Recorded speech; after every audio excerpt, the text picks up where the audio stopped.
Hello, I'm Ellen Bintz. Welcome to Impact, a podcast about how we can each bring about real change in the world and getting practical in making that happen. And hello, I'm Clive Johnson. A special welcome if you're listening for the first time, and a big thank you to our new subscribers. Each week, we look at one aspect of how we can connect our hearts to offer healing for others with our collective intention, prayers, and meditation, and talk about the critical happenings in our world that need our attention right now, some of which may not be making the headlines where you are. So let's take a look at what we've picked up from the news this week and see where we might hone in with our prayers and intentions. As we record, it's February 28th, 2024. One day before the leap day. Yes. Yes, my goodness, that doesn't happen every 4 years, of course. Right. So, happy It's birthday. Sadie Hawkins Day, right? Happy birthday, especially if you were born on the 29th of February. Yeah. Yes. It always seemed pretty mean to me when I was young. You have to wait 4 years for your birthday, but I imagine most people have got around that by having it a day early or a day late. Right. So, stories in the news that caught our attention this week. And as we mentioned last time, we're doing things a little bit differently from this time. So we're splitting out our interview, our focus on a particular theme from our news coverage. So do look out for our next interview, which will be coming up very, very soon. But in the news this week, a survey of people who identify as transgender in the US, conducted by the National Center for Transgender Equality, has published its initial findings earlier this month. The survey is an essential source of data on the experiences of transgender people for advocates, educators, researchers, policymakers, and the general public. Its first report was released in 2016. The latest survey was designed to offer updated and expanded perspectives on the experiences of transgender people, including in areas such as education, employment, family life, healthcare, housing, life satisfaction, and public accommodations. There were more than 92,000 respondents from all states and dependencies, as well as US military bases. Surveyed between October and December 2022. One disturbing finding that struck me was that more than 1 in 10, 11% of adult respondents who grew up in the same household with family guardians or foster parents said that a family member had been violent towards them because they were transgender, and 8% were kicked out of the house because of that. Parental attitudes towards those respondents aged 16 to 17, sadly, do not seem to suggest a trend towards wider acceptance of trans people by younger parents. We'll include a link to the report, which you can download and read or read online in the show notes. It's a very interesting preliminary finding, so there's not much in the way of insight behind it. But as I say, probably when the full report comes out, and presumably a lot of anecdotes and explanation, there should be more insight into what's happening among what we would expect would be younger parents. And my hope and expectation would have been that they would be getting a little bit more wise to, accepting Yes. and normalizing transgender. Yes, that was shocking to me. Yeah. A little bit surprising. Hopefully things will start to ease up. And so this is a great baseline study for us to see how things change. It is. What I understand. I mean, I got the impression that it wasn't all bad among younger. There were relatively fewer, evictions from the house, for example, or violence, but certainly in terms of tolerance, some of the questions looking at general tolerance and attitudes and how they felt accepted within their families were not showing a very positive trend.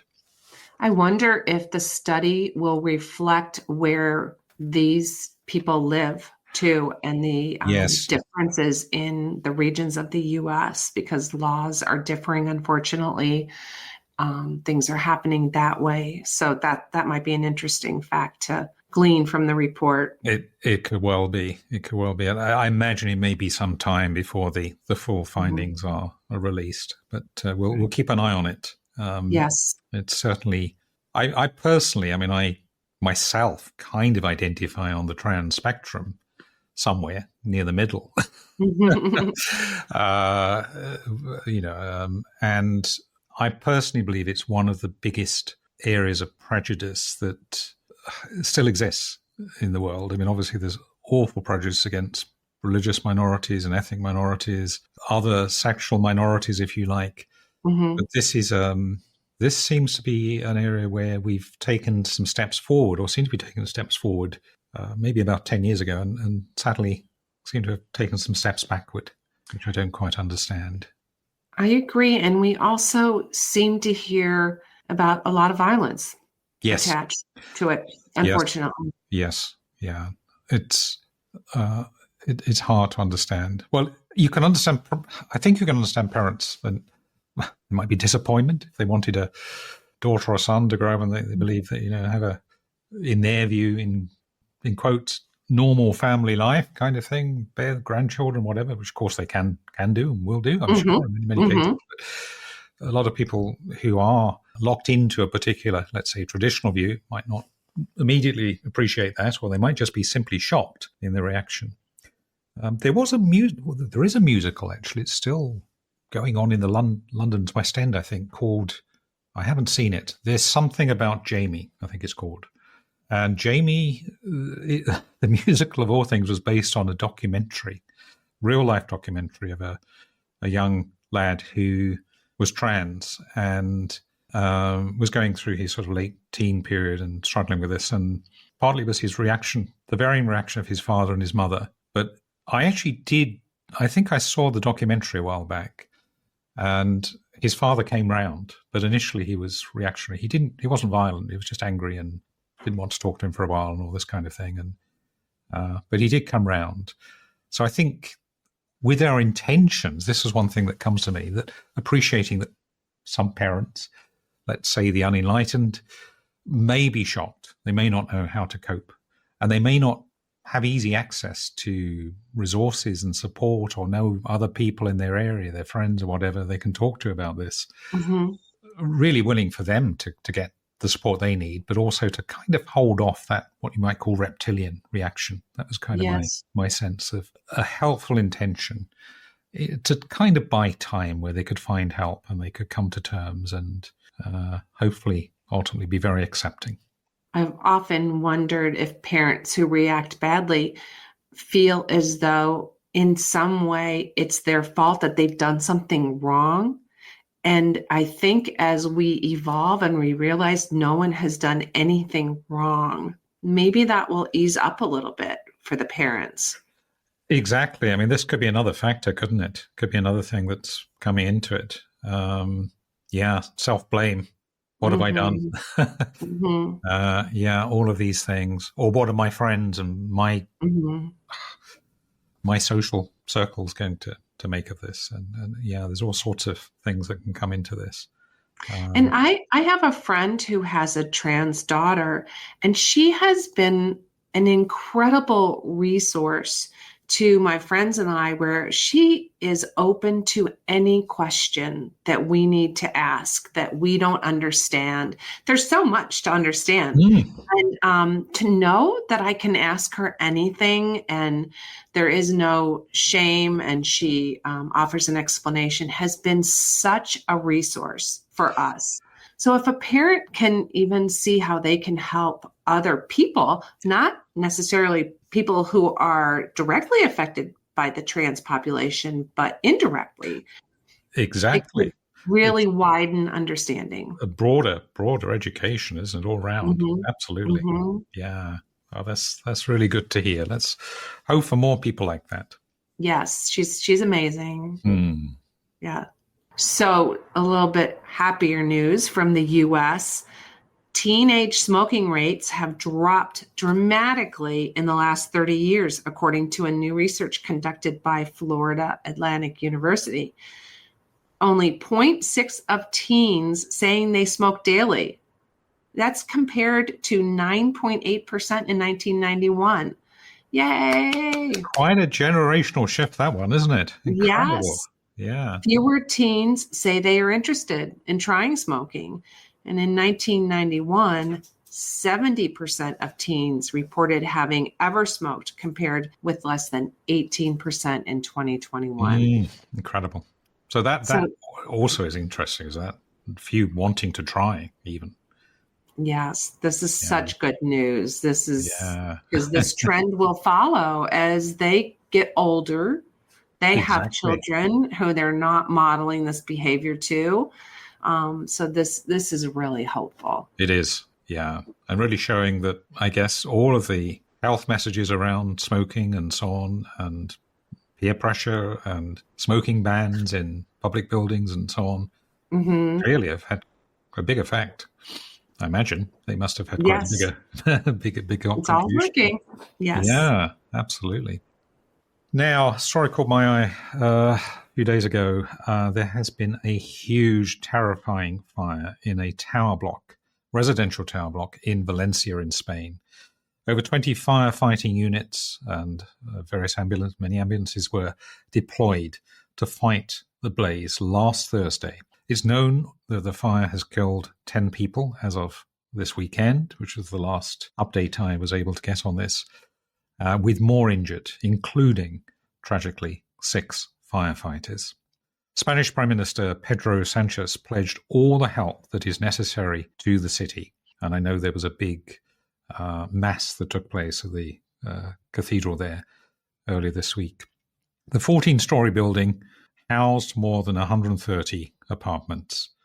Spain's TVE television network said the building was reduced to a skeleton in no time. I read one report, actually, that from an eyewitness that said it went up like burning cork. 22 firefighting units. I've already said that, reading my notes here. I got distracted by a spelling mistake of mine. 14-story building. That's supposed to be with an E before the Y, isn't it? Anyway, listeners don't need to know that. No. That just got me distracted there. In a horror reminiscent of an inferno, very well known here in the UK, that killed 72 people in London. This was at the Grenfell Tower 7 years ago. It's believed that the fire spread so quickly because the building was covered with highly flammable polyurethane cladding.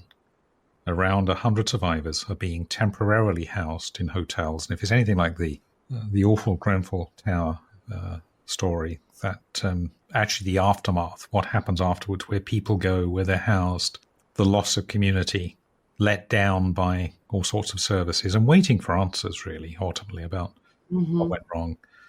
Let's hope that all happened much, much more quickly. I was visiting London when my daughter was going to school there, outside of London, and I saw the Grenfell Tower.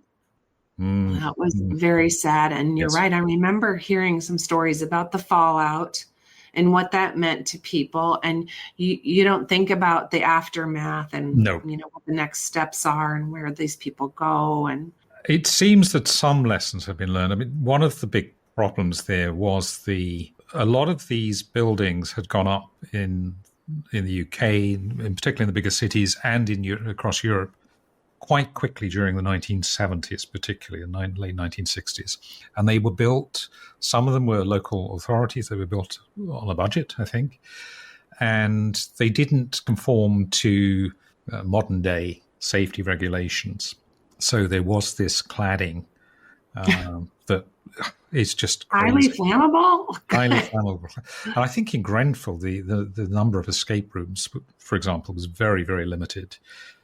And the fire service, I believe, made mistakes in basically how quickly people were evacuated. The initial advice was stay where you are. Oh. And so there's been a very long-running inquiry. Sadly, with all these inquiries, a lot of finger-pointing, passing responsibility to, was it the construction company or the council or the fire service or, who takes the blame? And, of course, as always, the victims are waiting. Yes. And that's tragic. So let's really hope in Spain that this moves very quickly and that lessons are quickly learned, and particularly the people who are injured or homeless now are quickly found new homes and helped. Keep them in our hearts. Absolutely. Now, here's a story. We could say this, sadly, about virtually anywhere. It's been a very big news story in the UK this week, actually, with a former member of the Conservative Party actually being thrown out of the party for alleged anti-Islamists, which is slightly different to anti-Muslim, as I understand it, hate speech, or alleged hate speech, I should say. But here in India, a country where there are a number of minority Muslims living in the north of the country, although most are in Pakistan and Bangladesh, a rising trend in hate speech since the outbreak of war between Israel and Hamas. In a report released on Monday, the Washington-based research group India Hate Lab said that anti-Muslim hate speech in India rose by 62% in the second half of last year compared to the first 6 months of the year, and remarking that the Israel-Gaza war played a key role in the last 3 months. The group documented over 600 hate speech incidents targeting Muslims in 2023. Since the start of the war, there were 41 incidents against Indian Muslims that mentioned the war specifically, according to the report. Rights groups say that a 2019 citizenship law that challenges the constitutionally protected right to freedom of belief is discriminatory, and also cite the 2019 revoking of Muslim-majority Kashmir's special status as further evidence of discrimination. India's ruling BJP party denies prejudice, saying that its policies aim to benefit all Indians. Any incident of hate speech, of course, is bad, and it sort of brought home, well, yes, here's a report of hundreds of cases. When I compare it with what I know in the UK, given the size and population and history of India, in a sense, it seems quite small scale. Mm-hmm. That's not to diminish the importance for us to kind of hold this as an issue, because, of course, it can become more inflamed, and some of these are very nasty incidents. But, yeah, you could be saying, why pick on India? Well, I was thinking the same thing about the States. You know, we have the issues too. And as we've talked about in many episodes about the Israel-Gaza Palestinian war, it is going to bleed around the world. Yes. And this shows us how. It's very polarized, where you have these real, almost irreconcilable positions that some people take. Sadly, as you say, it's growing, isn't it? Yeah. Well, over to the U.S., President Joe Biden said during a visit to New York on Monday that he hopes to have a ceasefire in Israel's war with Hamas by next week as negotiations to end hostilities and secure the release of captives continue. His comments follow reports by Israeli media that an Israeli military delegation had flown to Qatar for intensive talks mediated by Egypt, Qatar, and the U.S. These are seeking to secure a 6-week pause in fighting between Israel and Hamas to allow aid into Gaza, where it's much needed. The United Nations says some 2.3 million people are on the brink of starvation. The proposed pause would allow for the release of dozens of captives held by Hamas in return for the release of hundreds of Palestinian prisoners held by Israel. So, as you say, Clive, we often don't know what's the backstory is, what's really going on. And I kind of have a sense with this story that that's true. Yes. There's much more happening than we're being told. Who knows? Exactly. It did seem that President Biden was I wouldn't say upbeat, but more optimistic than he had been for some time on this. So again, that suggests that something perhaps more significant is on the table or is moving in the background. Yes. Let's really hold this because it's so critical, even if it is just for a ceasefire for a matter of weeks. I mean, hopefully it will be permanent, but if, even if it just allows that aid in and some restoration of proper help for those millions. Food and water. Oh. Absolutely. Back in India, in an assumed accident, a farm tractor pulling a wagon carrying Hindu devotees to take a ritual bath in the Ganges River overturned and fell into a pond in northern India on Saturday, killing at least 23 people, including 8 children, according to officials. The accident occurred in the Kasganj district of Uttar Pradesh state. At least 9 people among the 17 survivors who were injured were being treated or are being treated in hospital, some of them still in a serious condition. That's too bad. Especially the children who. Yeah, exactly. I mean, as I understand it, this form of transport is actually illegal, but in poor countries, if you've ever been to particularly rural areas where people, really make do, it's just amazing how much gets transported on the back of a motorbike or a small van or whatever. Yeah, so kind of sadly, often out of need, I guess, to get from A to B, people are being transported in essentially an unsafe way. Tragic. Well, a little bit of a good news story. In Afghanistan, Herbert Fritz, an 84-year-old Austrian man who traveled to Afghanistan last year and was arrested there, has been released by the country's Taliban rulers, the Austrian government said on Sunday. A spokeswoman for Austria's foreign ministry told the Associated Press that Fritz had been held in a prison in Kabul. Austrian Chancellor Karl Nehammer thanked the Emir of Qatar, Sheikh Tamim bin Hamad Al Thani, hope I've said that right, and his team for their strong support in releasing one of our citizens from prison in Afghanistan. Qatar played a key role in mediating Mr. Fritz's release. They're playing a very big diplomatic role in them, Qatar, aren't they? Obviously very involved with the Israel-Hamas negotiations as well, really stepping up. And to negotiate with Afghanistan, with the Taliban and the West is quite something.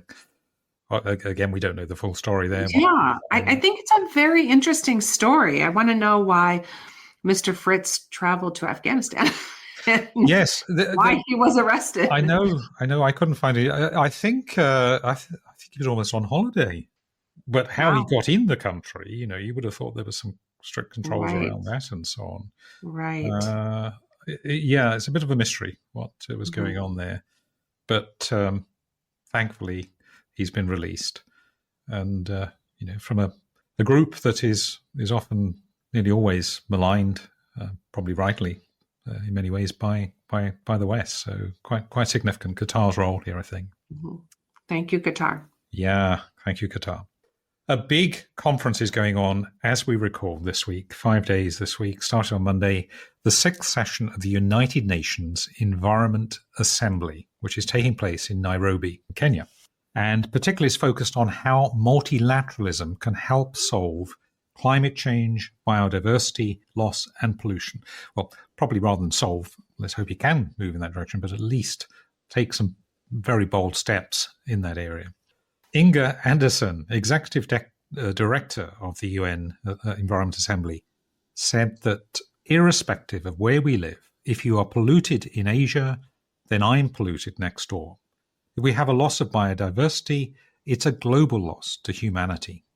World leaders and more than 5,000 representatives from government, civil society, and the private sector were expected to attend the conference, with organisers hoping that commitments would be made to take preventive action to the environmental crises and enhance cooperation between nations whose vulnerability to the effects of climate change, biodiversity loss, and pollution may vary. I love Ms. Anderson's quote. Irrespective of where we live. If you are polluted in Asia, then I'm polluted next door. Yes. Thank you for that recognition that, we're all in this together. Yes, indeed. Yes. And these conferences seem to be positive things that come out of them. Yes. I hope that they're implemented and they do provide positive change. So a follow-up to an earlier story we reported, this is hopeful.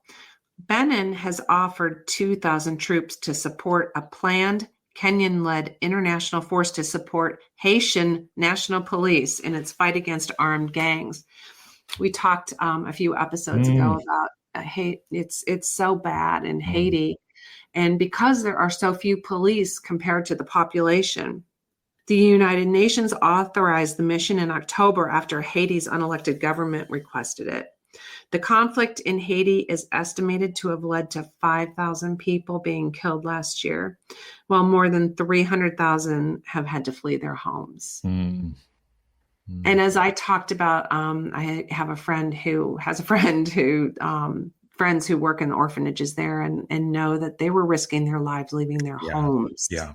go and help the children. I So remember this is you talking about how limited the police yes, ability was to yes, deal with this. Yeah.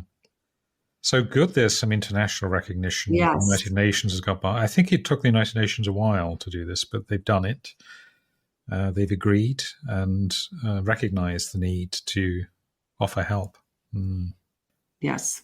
And another topic that we mentioned previously, this is a report from Reuters on Monday that Peru has become the latest South American nation to declare a health emergency across most of the country in response to a spike in dengue fever cases, which has been aided by a heat wave and heavy rains. 32 deaths resulting from dengue fever and 31,300 cases of the disease were reported in the first 8 weeks of this year. So as we said before, this is a major, major health crisis. Yes. That is kind of not really on the radar of many Not people at all. outside of South America. Yeah. And the statistic that I remember from our previous story is that half of the world's population is at risk. Yes. Half. And we don't hear about it. Exactly. Including in the US as well, especially coming to the southern states, especially. Yeah. It will be interesting to see if we start hearing more about it. Yeah. Now, 31,300 cases is a lot. Yes. It seems to me. Yes, definitely. Since the beginning of the year. Now over to Australia. Wildfires have torn through parts of Victoria. It's said to be out of control, and residents in several communities have been forced to evacuate their homes, with emergency warnings being issued in the town of Ballarat, close to where the fire is raging. Extremely hot weather conditions have been moving across the state. So let's hope that they can get that under control. And as we're in the northern hemisphere in the winter, they're in the southern hemisphere and they're experiencing their hot summer that I often forget, even though I have many friends in Australia. And I know listeners, we have listeners there. So we're thinking of you in Australia. And wildfires are continuing in the US. We may well be covering this next time. But I know today, as we record, stories coming out of the Panhandle in Texas and that area in southern Oklahoma, I imagine. Some serious out-of-control fires there threatening rural communities. So a continuing threat to life. So some general reflections on these stories. Let's offer gratitude for the release, first of all, of the Austrian man held in Afghanistan and the important global mediation role played by Qatar. And let us also give thanks that smoking among teenagers, this is a wonderful story, isn't it? Smoking among teenagers in the US is heavily in decline. As we considered 2 cases of continuing prejudice, let us will that all the family, guardians, and foster parents of transgender people will be moved to hold off from radical action such as inflicting violence or evicting their child from their home in the event that they are shocked and disturbed when their child comes out as trans. And in defiance of anti-Muslim hate speech, will that all Indians, and indeed we can apply that to anyone, will be moved to recognize the richness of their diverse population and remember the call of all religions to be tolerant and non-hateful to others. Let us hold the loved ones of victims of the blaze at the apartment block in Valencia and the tractor crash in India, willing for them to be comforted and strengthened. And let us will that those attending the UN Environment Assembly conference in Nairobi will be open to new ways of cooperating internationally to offset the effects of climate change, biodiversity loss, and pollution. May it be so. Indeed. And finally, a good news story to end with. As many states in the U.S. struggle with a housing crisis, some cities are reviewing their zoning regulations to allow new building, including allowing multifamily homes in more neighborhoods, increasing plot density, and simplifying building planning processes. Pew Charitable Trust cites Minnesota as a model city whose streamlining of zoning regulation has created what they call a blueprint for housing affordability, adding 12% to its housing stock between 2017 and 22. In an interview for NPR, Pew Director of Housing Policy Initiatives Alex Horowitz said that the zoning reforms made apartments feasible. They made them less expensive to build, and they were saying yes when builders submitted applications to build apartment buildings. So they got a lot of new housing in a short period of time. The supply increase has also helped keep rents down, with rents in Minneapolis rising just 1% during this period, while they increased 14% across the rest of Minnesota. That's staggering, isn't it? Isn't that wonderful? It is incredible. And it's such a crisis everywhere, isn't it? Housing. Yes. And it seems so logical. Yes. And, intuitive. Yes. And I imagine the regulations are still pretty strong. So, the sort of thing we were mentioning earlier about building towers with flammable materials is not going to be a part of this, but it's probably more in the area of things like commercial buildings, which in city centers, as I understand it, certainly post-pandemic, relatively fewer people are commuting into the city, and there's more space available, empty buildings. Yes. How can they be converted to residential use, and making the whole process easier rather than going through endless planning permission. Yes. So good on Minnesota. Yes. Yeah. Way to go, Minnesota. Yeah. So our suggested focus, a main intention to hold this week, as the humanitarian crisis in Gaza endangers the lives of millions, let us redouble our focus on the peace talks in Qatar aimed at brokering a ceasefire in the Israel-Hamas war. We will that all attending the peace talks in Qatar will be moved by the humanitarian crisis threatening millions of people in Gaza. I am going to cut that intention out and put it on my computer this week so that I can look at it often. Fantastic. This really does seem to be an opportunity in these next few days for some real breakthrough. Yeah. Yes, may it be so. Maybe so. Let's really redouble our efforts, as we say there. Yes. And as always, that intention will be included with our show notes. That about wraps it up for this episode. Remember, you can connect with us in the Facebook group and for live intention holding in Clive's Daily Insight Timer offerings, and with me in the Labyrinth Activist Network's Zoom calls. Details of how to hook up with these are in our show notes. Look out, too, for our next special topic episode, which we'll be releasing in the next few days. Thank you for listening and for sharing with us and holding intentions. We look forward to connecting again next time. And in the meantime, thank you, go well, stay safe. And remember, we're more powerful together. Impact is presented by Ellen Vince and Clive Johnson and produced by Impact Productions. Our theme music is by Chris Collins and our logo artwork is by Auto Classic. Subscribe wherever you get your podcasts and please leave us a review on Apple Podcasts, Spotify, Audible, or your favorite podcast provider. We're a non-commercial podcast dedicated to people of any faith tradition or none who yearn for healing in our troubled world. Please pass on the word so others may join us in making an impact. Thank you for listening.